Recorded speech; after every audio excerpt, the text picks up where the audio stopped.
you're going to stay here in this body, we're going to praise the Lord. You know, so that's how I encourage. Say that a little louder. Say it again.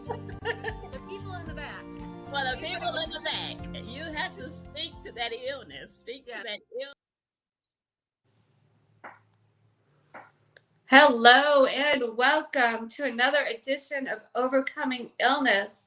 I'm Paula Denoncourt, your host, founder, and CEO of Enrich Your Health. I am a holistic health coach. I decided to do this show because of people that have different illnesses and their stories that need to be heard. And people need help coping with these illnesses. It can be illnesses like we're going to discuss tonight. Lyme disease, could be cancer, congestive heart failure, you name it. We've had all kinds of guests. If you've not seen any of the shows, I encourage you to go back and watch them on Elevation TV Network. Go over to their YouTube channel. It's Elevation TV Network, and give them some love on there. Give them a like, subscribe to their channel, and then subscribe to my channel while you're over on YouTube. So you can do that by going to Enrich Your Health, ENRICH, and then URHEALTH. That's my YouTube channel, as well as Elevation TV Network, who gives us this platform. So I help my clients stop living a life of pain and suffering with simple diet tips, recipes. I have simple recipes on my website, and I can customize them. So I am looking for people to partner with practitioners, doctors, yoga people, alternative practitioners, anyone who has clients or patients who, when you hear them say, I don't know what to eat, I'm allergic to everything, that was me. I suffered from multiple food allergies, so I can help with that. I can give simple recipes and changes where they're not overwhelmed with so many different options. There's a million things on the internet, I get it, but I like to make it simple. And so you have recipes for yourself that are dairy-free, gluten-free, sugar-free, so that it brings down inflammation in the body and gives you less pain in your body, and can help with those food allergies and sensitivities, less bloating even.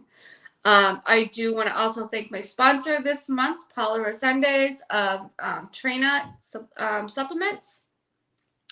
If you need some help digesting your food, getting some good quality vitamins in, good quality B vitamins, we've been talking about them every single show. Go back and watch some of the shows. And her information is up on the screen, so you can get that there.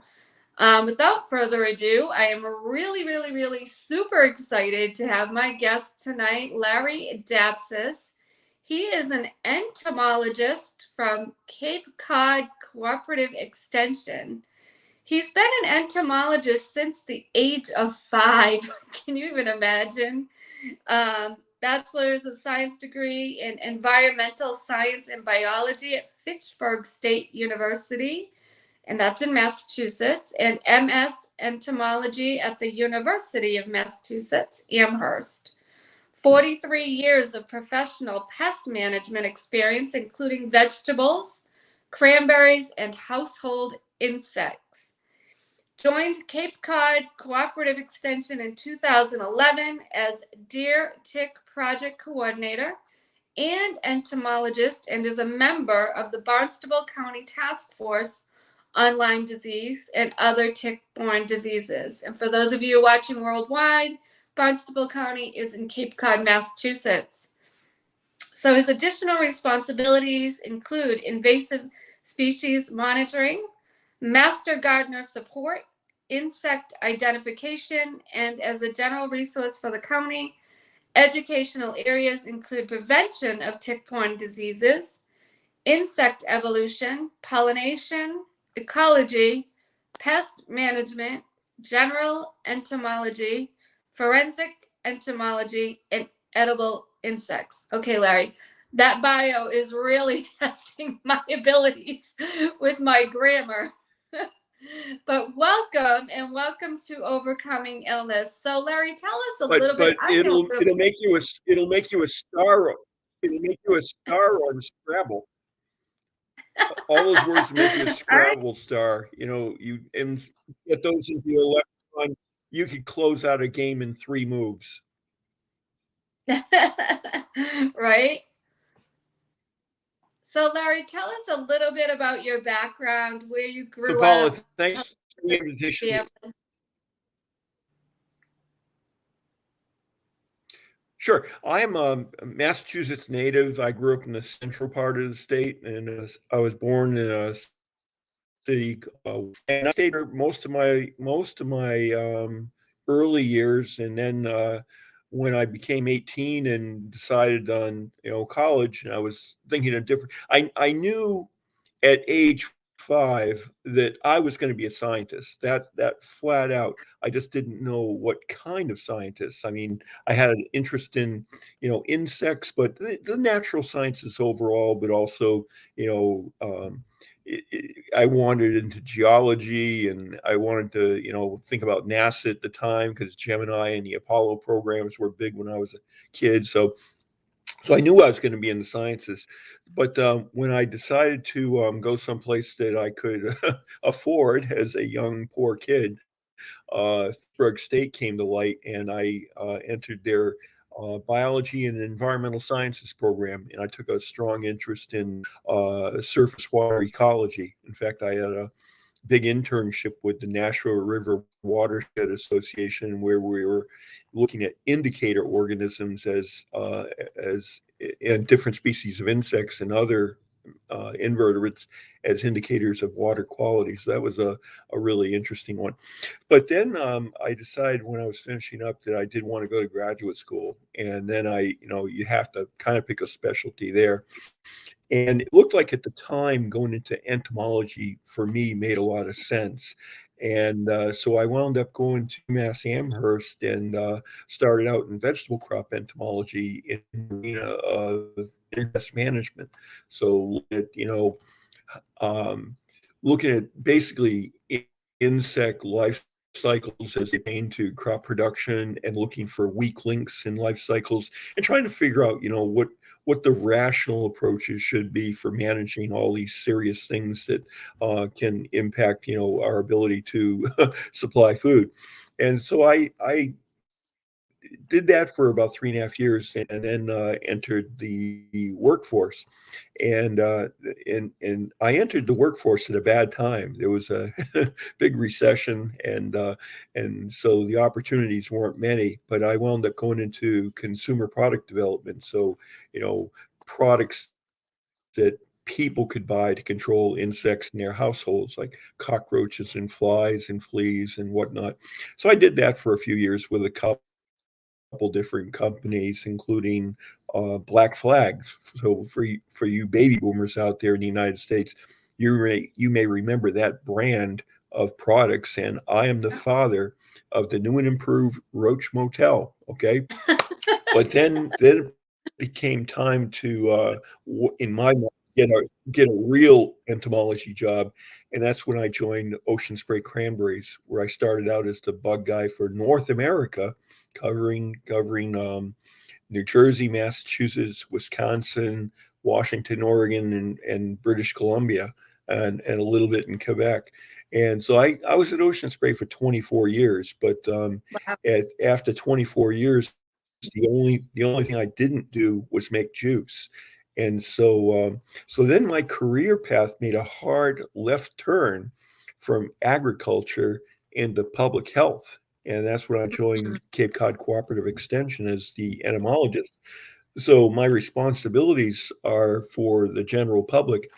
I cover ants to yellow jackets. And that's kind of a broad responsibility, but I Mhm. have not been stumped yet on any bug problem.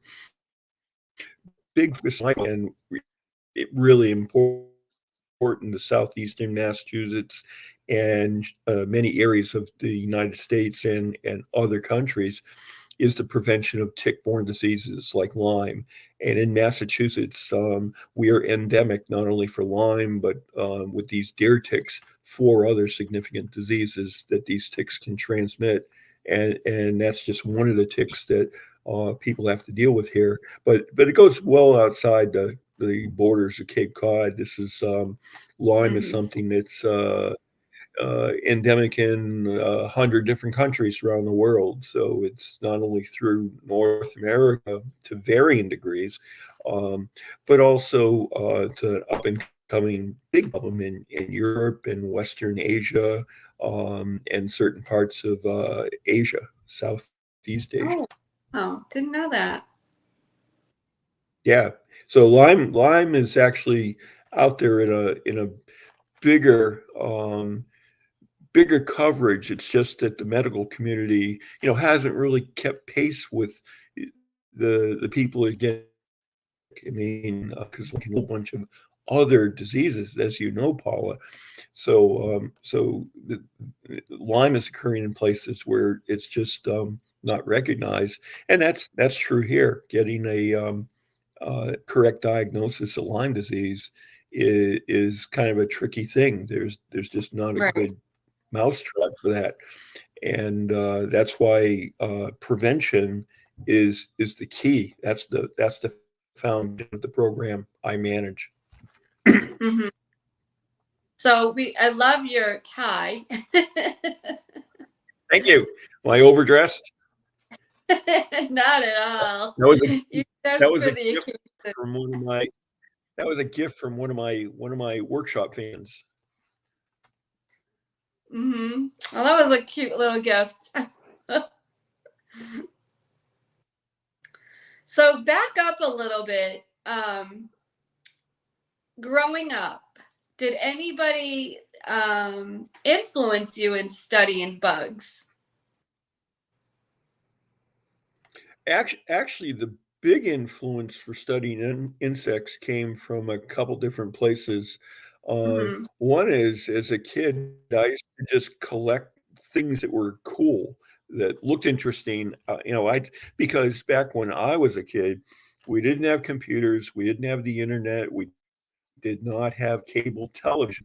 So I spent a lot of my time outdoors. So I was hanging around the woods and meadows and swamps, and I would observe lots of nature. I was a naturalist at a young age, and I would basically collect stuff and bring it home. Interesting looking leaves and rocks, and occasionally I'd collect bugs in jars and take them home and look at them for a while and let them go. But one summer I was seeing some things appear on bushes that at the time they looked kind of like styrofoam, even though styrofoam was just invented when I was, a 6-year-old kid. But they look cool, so I would break them off the bushes, bring them home, toss them on my bureau, and I was in the first grade, and one day I was coming home from school, and my mom was waiting on the front porch, and then I heard, "Lawrence Joseph Dapsis, get your butt in this house right Oh now." no. And when you hear all three of your proper names in one sentence, Paula, you know what that means. That Oh means yeah. it's time for a staff meeting. And my mom escorted me to my room and collected were praying mantis egg cases and at the same time. And so around my room, on my bureau, the walls, the ceiling, were hundreds of little baby praying mantises that were walking Oh, around looking for their first meal, like a fruit fly or something. And I oh. thought it was the coolest thing I had ever seen. Yeah, hundreds of praying mantises. And I was, the luckiest kid in the world until my mom took out the vacuum cleaner and took care of what she perceived to be a problem in the household. Ah.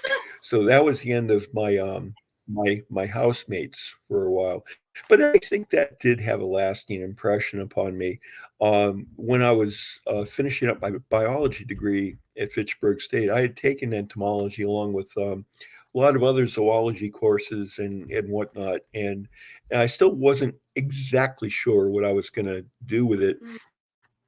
But I had a really good advisor, and he got his PhD at Cornell in plant physiology. And we were chatting about graduate school, and he told me that when he was at Cornell, there was a department of entomology. Then one of their specialties, because he used to run into this group of scientists all the time, and he said, "There's a thing called integrated pest management, Larry, IPM."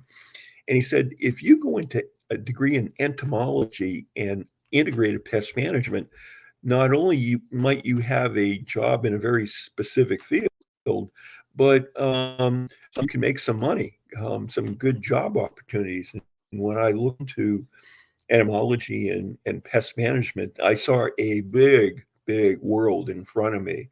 And and so I started out in agriculture thinking, well, everybody has to eat. And I grew up, as a lot of people did, immigrant families.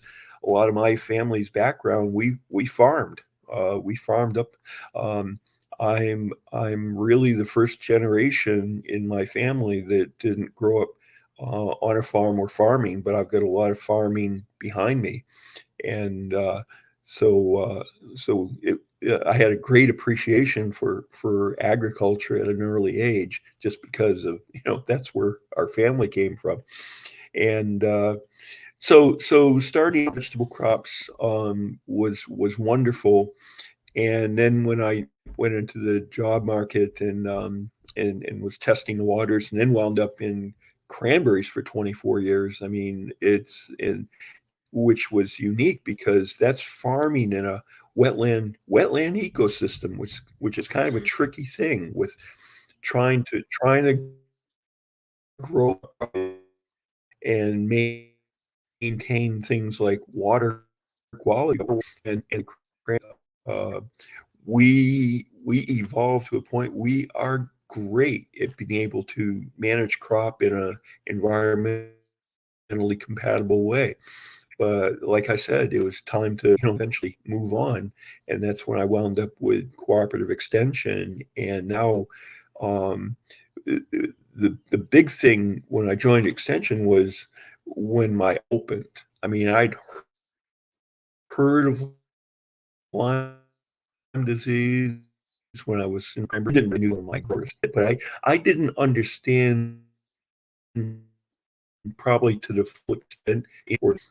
And when I started doing workshops and talking to people, a lot of people Hmm. here for chickens, and then I started hearing the horror horror stories about tick-borne diseases and being sick for a year, couple years, 5 years, 10 years, sick Mhm. for 20 years, and they're so frustrated because they don't know what's going on and they don't know how to get help. And I saw that what I can do is let's prevent that tick bite in the first place, so nobody has to go through this. Because Right. once you get into that arena, you don't know the outcome, and that should be kind of scary. And there are things Right. from the standpoint of prevention. So our program is an aggressive outreach. I'm just many people as I can through various media, so live in-person workshops, work with the media closely. You are Mhm. a phenomenal opportunity for me to get our message points out. So Yeah. it's a constant dialogue that I now have with many people. Yeah, I think it's amazing what you're doing, Larry. I remember when I met you, I went to a group meeting with Central Mass Lyme Foundation, which is what I started to go to all their group meetings. And if you've never seen my program before, I'm a Lyme disease advocate. I've gone to many, many meetings for them in Massachusetts. I'm in North Carolina now. But I just commend you for all the workshops you're doing in teaching people how to prevent Lyme disease. You and I talked the other day. I see people rolling around on the grass over here and stuff, and I think to myself, do they have anything on to prevent a tick bite?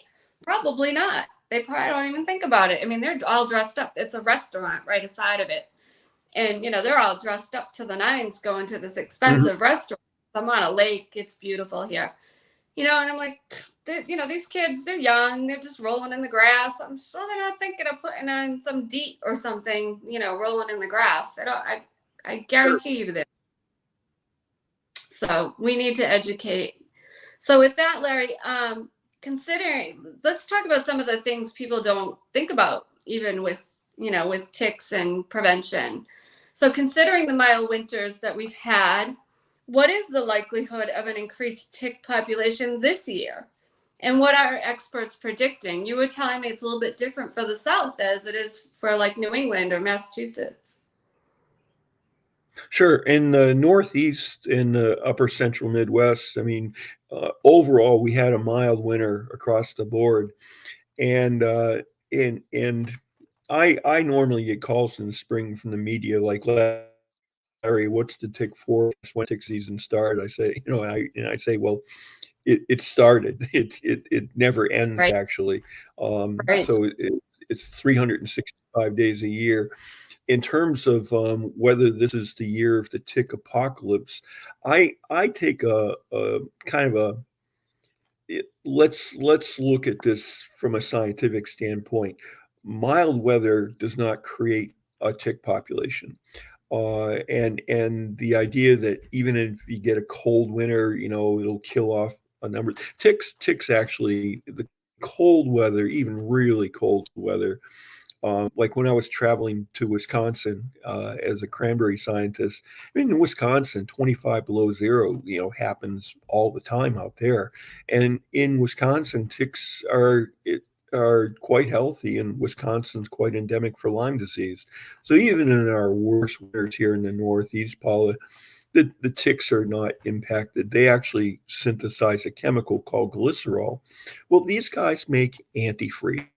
Okay, so not only they make antifreeze, they're tucked under the snow, so they're insulated, so they're fine.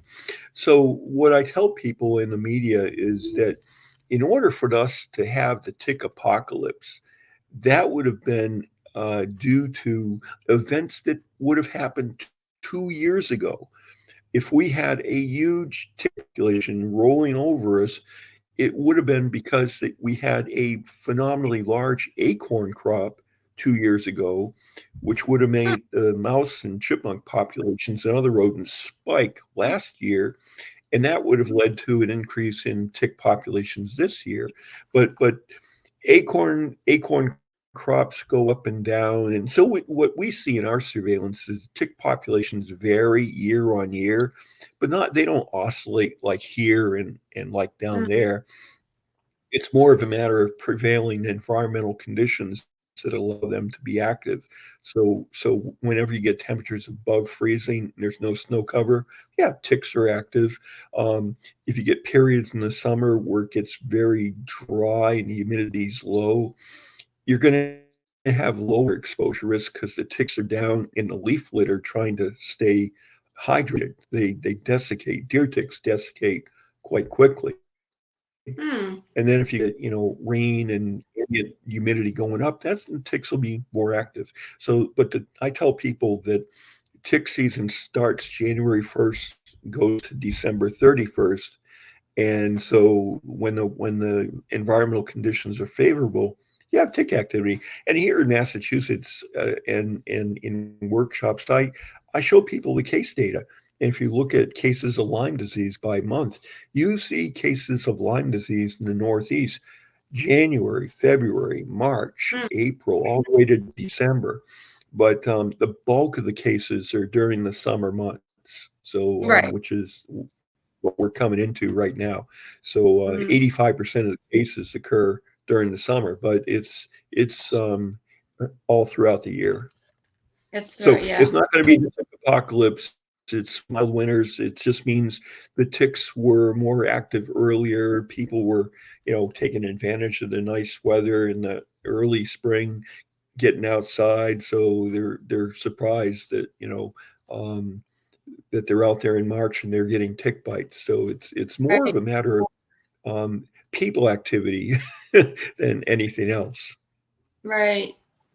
So Larry, tell people how they can. I've talked about it on other shows, but some people might be watching that have never watched before. How can they prevent a tick from being on them, or what's tick prevention? Tell us, give Sure, us, yeah. sure. We've constructed our program in a 3-phase plan, Paula. Mm-hmm. Protect yourself, protect your yard, and Mm, protect your pet. Okay, so we got all three of those things to consider. In terms of personal protection, you have to be mindful if you're going to be in a tick environment, and this is something that if you look at like say the CDC website, tick habitat, they all those sites will show you a trail going into the woods, like in a state park or a state forest, and you don't have to go to open space like a state park to get a tick bite. Surveillance information that was obtained in Connecticut showed that two-thirds of the people that were submitting ticks for identification and testing got them from their own backyards. So ticks and gardening are the perfect marriage. So you don't have to go into a state park to get a tick bite. You can get, easily in your backyard.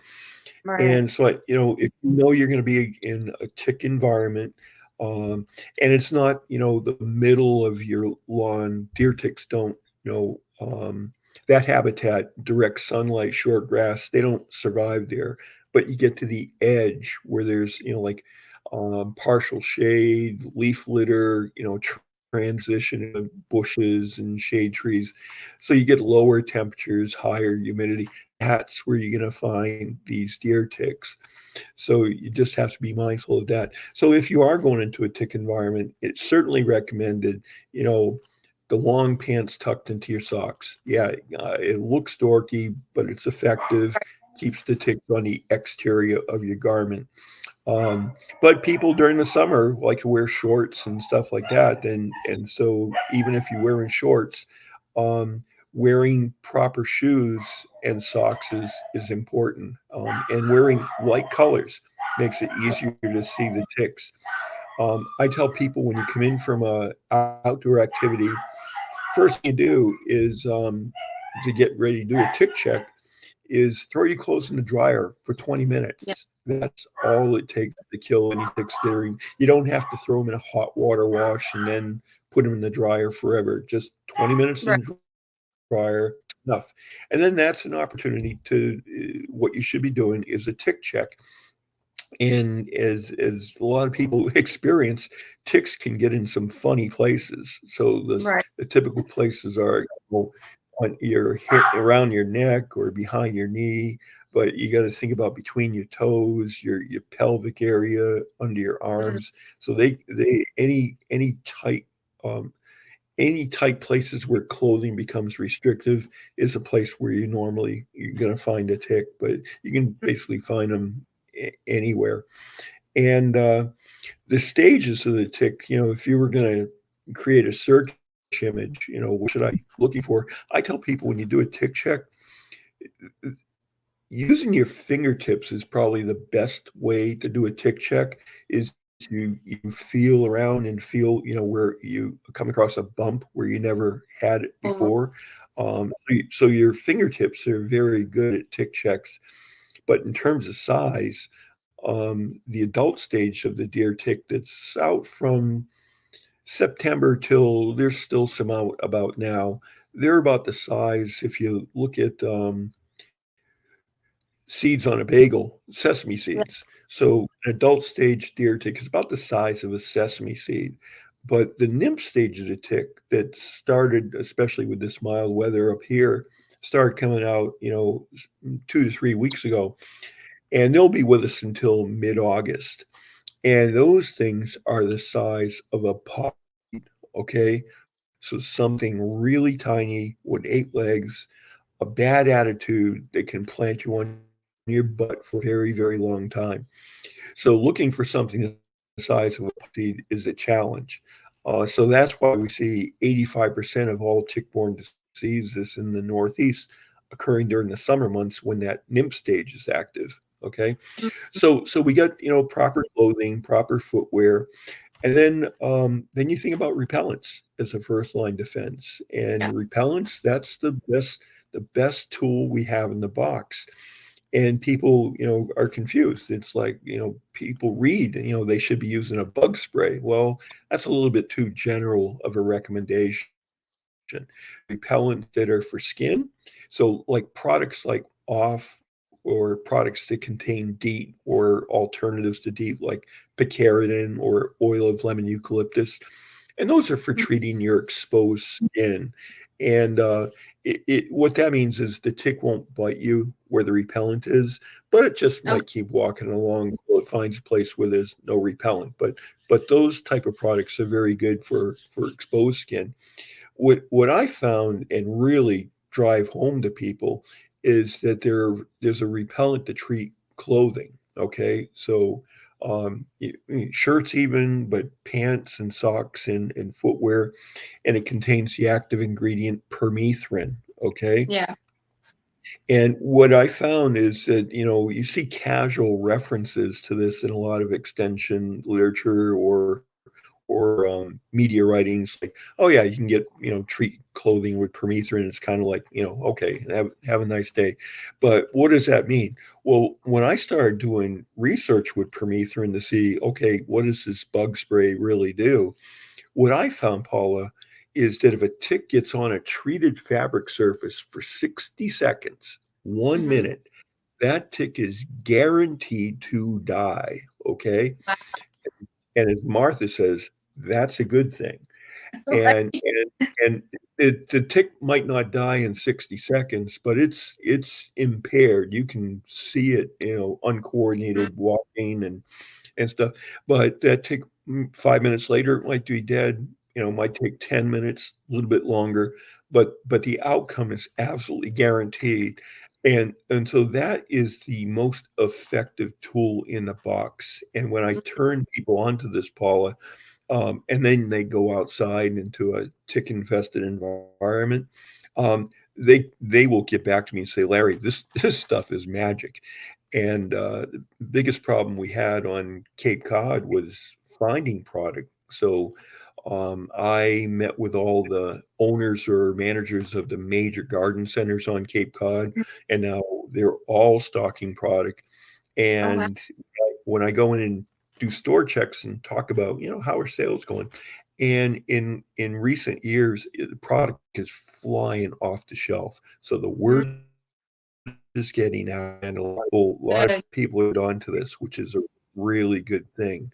And then you have to address the elephant in the room, okay? Because Larry Daffs, entomologist that we trust, is telling me to put my kids in Yeah. clothing treated with a synthetic chemical Right. pesticide. And is Larry a crazy guy? Well, I'm not. Um, and the way I look at it is, well, a little bit crazy, but nobody dresses like this other than me. Um, Right. but if you look at the statistic, kids under the age of 10 have the highest incidence rate of Lyme disease in the state of Massachusetts. Now, I'm sure that's the same for every other area where Lyme exists. And then there's a second spike of incidence rate for people in their 60 and older, so younger people and older people. And so I tell people that these data show me a lot of things, that it shows me that everything parents have been doing up to this point in time, it's not working. Okay, so let's think about our game plan. And Right. in terms of permethrin, Paul, this is really a psychological barrier. It's a chemical as Yeah. opposed to a barrier because it's a toxic substance. And so to Right. put some perspective on it for people, um, I walk through the toxicity and the ins and outs, like what's the exposure risk of this chemical, Hmm. and so if you go through everything, the bottom line is that, and this is from EPA, their conclusion is that permethrin treated clothing poses no harm to infants, children, pregnant women, Hmm. and they extending. And National Research Council that studied long-term exposure, like people wearing permethrin treated everything, 18 hours a day, every single day for 10 years. And when they rolled up that aggregate exposure, they saw no reason to expect an adverse effect. So Paula, when I look at what I think is really a low amount of risk for permethrin exposure, and I weigh that against the consequences of one of these tick-borne diseases, and Oh Lyme is yeah. just one of them. For me, that is easy math. So Right. parents should not hesitate to be using this to protect their kids. It's what we need to do. Yeah, they don't see the big picture. They, even myself, I didn't know a few years back what Lyme disease even was, let alone what, chronic Lyme was or any of that. So they just don't Sure, and it's know. hard to yeah, it's hard to even diagnose in a kid. How do you ask a kid if their joints are feeling arthritic? I mean, Mm, they've never they don't know what you're talking about. right. So that's and so kids are an important component of protection. And here on Cape Cod, we have a much older demographic. I mean, there's a lot of retired people here on Cape Cod, and so our population has a higher average age than compared to the rest of the state. So we have, not only Lyme that they're susceptible to, but babesiosis and anaplasmosis are also transmitted by deer ticks. Um, Most of those cases occur in people 60 and older. And here on Cape Cod, in our surveillance research, we see a certain degree of co-infection. About 10% of the Right. ticks are packing more than one bug, and you can get more than one of these diseases at the same time. So permethrin treated clothing and footwear year round. So to that end, we actually scripted and produced a 10-part video series on Hmm. everything you need to know about tick biology, diseases, and how to get ticks tested and repellents. So if you go to our website, Okay. capecod.gov/ticks, um, there'll be a playlist for all 10 videos. And one of our videos is on permethrin treated clothing and footwear. And hands down, it's packed with really solid information to a point Oh, where good. the Appalachian Mountain contacted me last year that they're using our permethrin video as in-house training tool because it's so good. So our information on our website, it's available to anyone, and Hmm. I'm an available resource. Call me. I'm Oh, open for good. Yeah, business. I'll definitely check that out. So, Larry, we're just going to go to a brief commercial and we'll be right back, okay?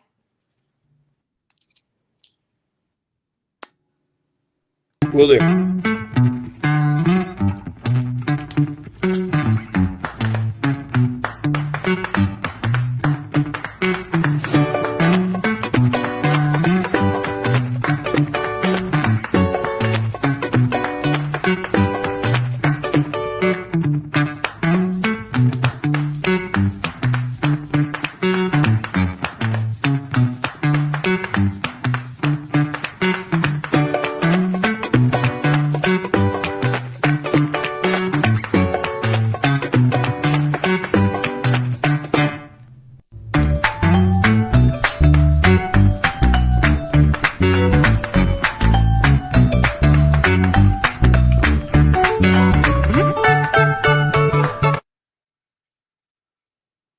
All right, and we're back. So what you just saw was a commercial for Paula Resendez, our monthly supporter and sponsor from Trina and Supplements. That's a probiotic, and what that does is it digests the food that we can't digest. So it's a little hard to see in the video, but in that pudding, it's breaking down all the different like carbs and fats and proteins. So it's really helpful for people with if they have gut issues, and a lot of people with autoimmune issues, Lyme disease, have gut issues. So you want a probiotic. So let me know if that's something you need help with, and I will hook you up with Paula. So Larry, we were talking about, you started to talk about the co-infections, and one of the ones you mentioned was babesiosis, um, which some people are probably like, what did he just say?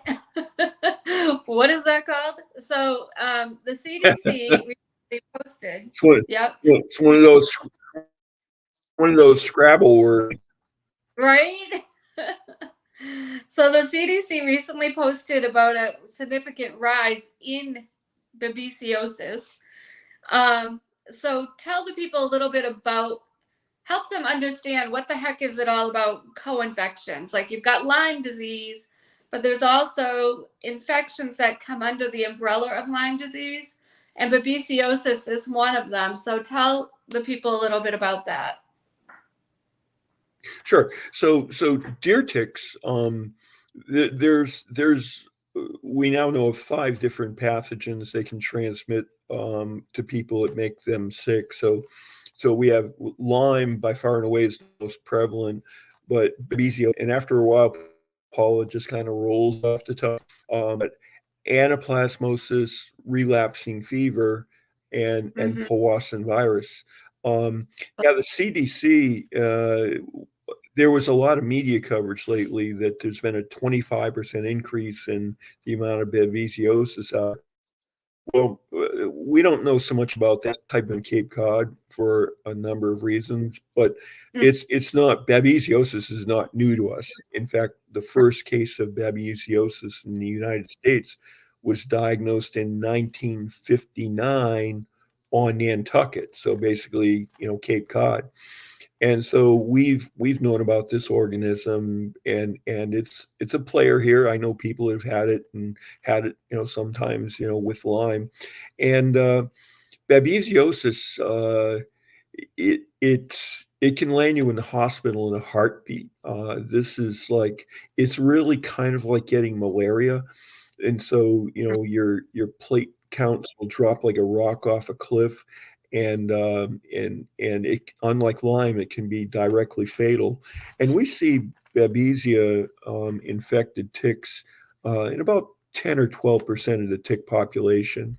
So it's out there, and it's significant. So what the CDC was announcing was the fact that they're now just getting around to surveillance. And so when you go out and measure something, that you might find it.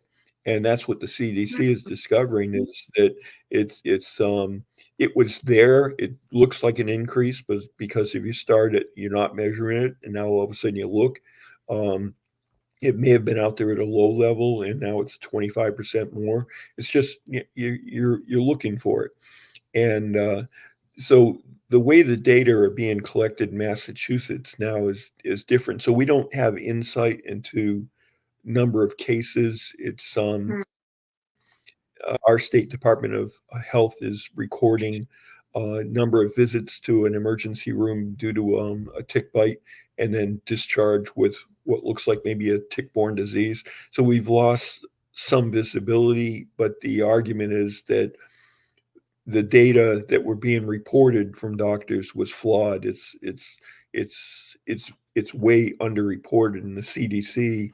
They may cite there's 35,000 cases a year, but people in the know believe that it's more like 350,000 cases a year or more. So it's 10 times underreported. So Wow. that's why Massachusetts has taken a different tact on reportable infectious disease as far as tick-borne stuff goes. But when the data were being gathered, I was contacted by a person at Harvard School of Medicine, and they basically were looking at trends of Lyme disease, and they were baffled when they got to Barnstable County, Cape Cod, and then they realized or found out that we have a very aggressive education program. And Dr. David Scale contacted me. He said, Larry, whatever you're doing, keep doing it, because Barnstable County is the only county in the state where the incidence rate of Lyme was not increasing. So we're out there, but people are listening to us. We've got core messages like treated clothing and footwear, and people are responding, and we can see it in the data. And just going back to the treated clothing too, I would say, if anybody's out there listening, or you share this with somebody, type of people that would really, really need that are people that go hiking all the time. Your Sure. people that landscapers, construction people, people that are outdoors all the time, working outside.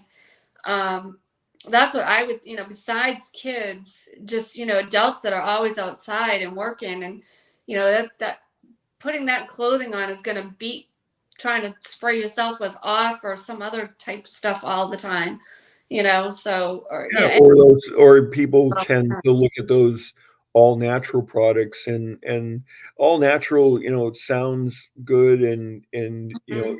you're kind of embracing something. It's all natural, it's effective and safe, and unfortunately, Paula, for this area, um, the all natural products that have like botanical oils and whatnot, they're totally ineffective as personal protection or yard sprays. And to a point you just made that was completely valid, like who's at risk? Well, I've spoken before the Cape Cod Landscape Association and different gardening groups, partners, Yeah. garden clubs, outdoor sporting group clubs. Yeah, there's all kinds of groups that we try and touch on. Yeah. Yeah, because a lot of people don't, they just don't think about it. They do their jobs every day, especially like construction workers. They wouldn't think about it. But if they're going in and there's a lot of, land that has to be cleared or whatever, there could be ticks in there, Yeah, you so know. I've spoken before DPW crews and our mosquito Mm. association, which is always out there, our AmeriCorps program. There's lots of people that day to day they have exposure risk, and so we try and help. So let's talk about a little bit, couple things. One, talk about how a person can safely remove a tick. That first of all, and then talk about the testing of the tick versus the testing of a person once they got bitten. I know you can't talk too much about medical, but just a little general there. And full disclosure, this is not medical advice or any scientific, nutrition advice, not medical, not meant to heal, treat, or cure any illness on here. Just full disclosure there. But just a little information like, if they test the tick, it seems like they can test it for more than actual person faster. Mhm. Yeah, Yeah. good point, Paul. So, in the event you are bitten by a tick, there's uh, internet is wonderful and social media, but the problem is bad information Right. flies fast and far. So I'm always correcting misinformation that's out there. Right. So in terms of getting bitten by ticks, you see the old wives' recommendations, like the dish detergent or the Vaseline, Yes. so that the tick will eventually back itself out. The problem with that, Paula, is the longer that tick is attached, just means that it gives the tick more time to transmit one of these bugs into you. So there's a lag time. So for like Lyme disease, we have a 24-hour rule of thumb. If the Mm. tick is attached to you for less than 24 hours, the chances of getting Lyme are reduced. It's not zero, but it's reduced. And after 24 hours, risk of transmission goes up. And it's the same for, things like babesiosis and anaplasmosis. They're Mm. 24-hour plus or minus. The exception being Powassan virus. The transmission time is 15 minutes. So Oh. in the event you want to get a tick out of you quickly, it's that's all you need, or that's what you should have. And you just grab that head, tick as close to your skin as you can get, just gently pull straight up. And in the event you see something left behind, a lot of people assume the head's embedded in there and it's a disaster. Well, Mm. ticks have a mouth part, right? And if you pull it too hard, the beak breaks off. And that's the only Mm. part that's in you. And that doesn't transmit it doesn't contain the pathogens. It's like a soda straw. So Okay. if you see that left behind, it's with a little Neosporin can dissolve in 2 days. It's like a wood splinter. But so you just grab that tick, pull it, and then what to do with it? Well, a lot of people, will flush that tick or dispose of it, some other way. They Burn it. might burn it or tape it to an index card, put it on their refrigerator as a little tick morgue. Yeah, people have their own way of, imparting justice. So like, you did this to me, I'm gonna take action. But I think I you can burned get that one. tick tested. Oh yeah, a lot of people take out, rage on a tick Mhm. that they removed. Um, but you can go and send it to a lab like at UMass Amherst. Yeah. There's a lab there, and they can test that tick for all the pathogens it was potentially exposing you to. So the lab we use is at UMass Amherst, and it's called tickreport.com. And Yeah. so a basic DNA panel test, which runs $50, will test for the bugs that cause not only Lyme but Babesia, Anaplasma, and relapsing fever, which are the dominant ones we have.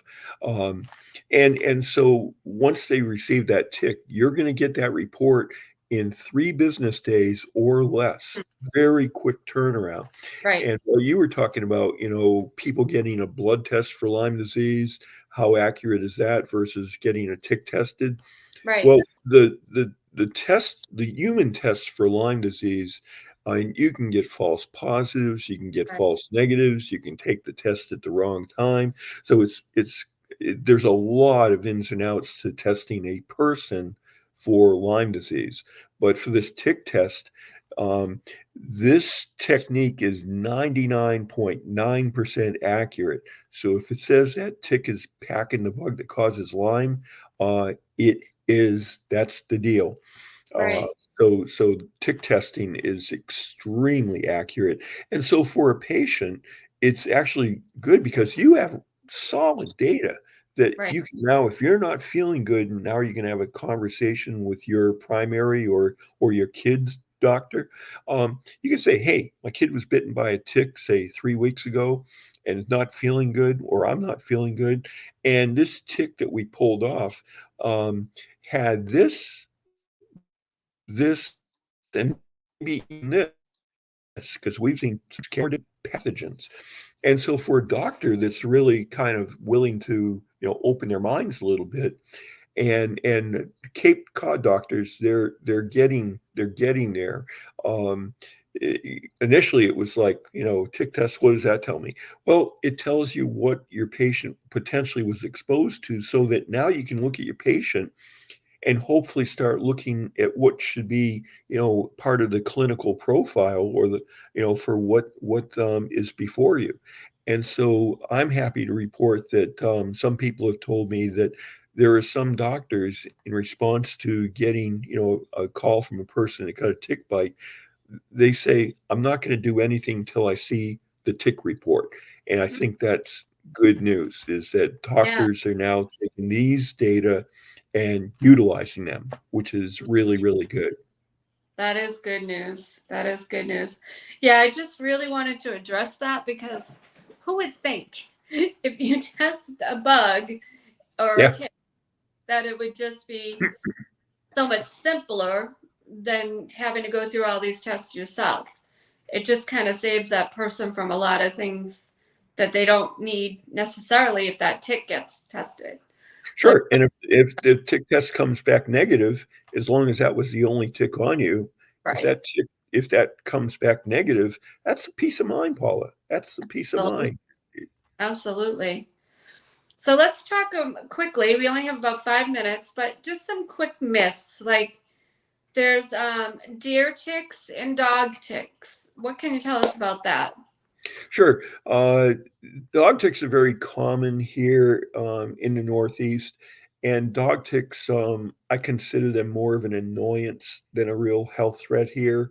They can transmit the bug that causes Rocky Mountain spotted fever, Okay. which in my 12 years here in Extension, we've had one case of Rocky Mountain spotted fever.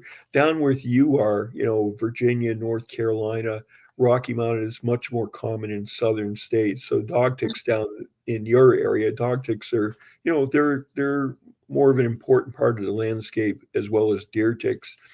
But up here, I tell people, okay, it's a dog tick, and only deer ticks can transmit that pathogen that causes Lyme. So one of the That's a, myths out there is that, I got Lyme disease from a mosquito or I got it from a flea, because research shows that that pathogen that causes Lyme has been found in mosquitoes, in fleas, in lice, and spiders.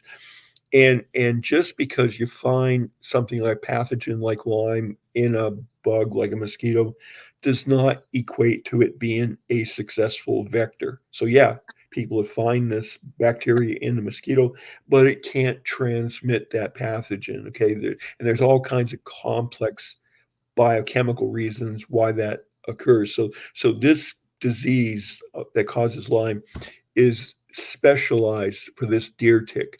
mhm. So we have deer ticks and 5 different diseases up here. Dog ticks that we consider more of an annoyance. And the newest player we have up here, but very, very common down south, is the Lone Star tick. And Uh, we started finding this on Cape Cod about a year after I came on board. So about we've had it 11 years now, mm, and it's found a good home on Cape Cod. It likes it here, and so we're keeping an eye on it, mm, and people are getting bitten, and there are some diseases that can transmit, and one of them is called starry. It's a type of rash disease with flu-like symptoms. So I know we've had some people with Lone Star tick bites diagnosed with starry and successfully treated. But the game changer with a Lone Star tick is the bite of a Lone Star tick can trigger an allergy to red meat consumption, which can yes. be as mild as hives, but all the way to anaphylactic shock. And I know that there are cases of this red meat allergy that has occurred here on the Cape. And so it's a very complex food allergy. In fact, one of the places that's doing the best research, a focal point of it, is down at the University of North Carolina, Paula, right in your backyard. I Dr. didn't know that. Scott, Dr. Scott Cummins is doing a lot of work on this um, meat allergy, and it's not just beef, but it's pork and lamb, and even beef derived products like gelatin. But even now that allergic response has been extended to high fat dairy products like ice cream. And I don't know about you, Paula, but I imagine being able to eat ice cream for a long time if I was bitten by a Mm, Lone Star tick. So that tick is found a nice home here on Cape Cod and is on the increase. So we've got 3 different players here, but Lone Star here and down through the southern states, very, very common. So one other question that just came to mind when you were talking about dog ticks, I was thinking about horses. So what kind of ticks are attracted to horses? Deer ticks quite common on horses. In fact, Okay. behind people, in terms of pets in Lyme, dogs are very susceptible to Lyme disease. And ironically, there is a vaccine for Lyme for your dogs, but not for people yet. Pfizer has one in the works, maybe years down the road. Mm, But you can get a vaccine for your poop, but it shows up in horses and goats. So you have to be mindful of your big pets as well as your smaller pets. right. Well, we got about 1 minute left. So tell everybody once again where they can reach you, whether you have email or website, whatever, phone number, whatever easiest way for people to reach you. If Yeah, they even want, the yeah, easiest way to look for information that we've posted is on our website, and again, it's capecod.gov, GOV, and /ticks. And that'll take you to our tick and insect page.